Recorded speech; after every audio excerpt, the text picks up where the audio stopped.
Тем временем в Тихвинском культурно-спортивном центре прошел круглый стол «Здоровый образ жизни. Будущее Арктики». Вопросы поднимались различные, но одним из самых волнующих оказался алкоголизм.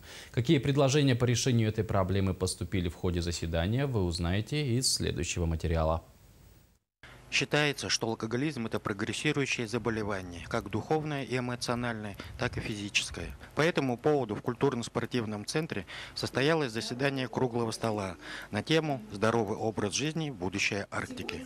Организаторы – Булунский центр социальной помощи семье и детям и Улусное отделение общественного движения «Матери России» встретились с представителями предприятий и организаций, общественности поселка Тикси и членами сообщества анонимных алкоголиков России. Целью круглого стола является организация межведомственного взаимодействия и консолидация усилий заинтересованных структур и учреждений поселка Тикси по борьбе с алкоголизмом. Самый главный вопрос – это усилить работу по пропаганде здорового образа жизни образовательных учреждениях, также активизировать работу по профилактике алкоголизма среди населения.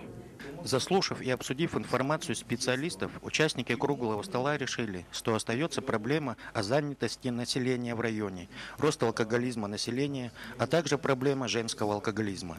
После просмотра видеоролика об общем положении алкоголизма в России и обсудив текущие вопросы, участники круглого стола решили рекомендовать главам муниципальных образований Булунского района принимать действенные меры по реализации планов мероприятий по борьбе с алкоголизмом и формированию здорового образа жизни.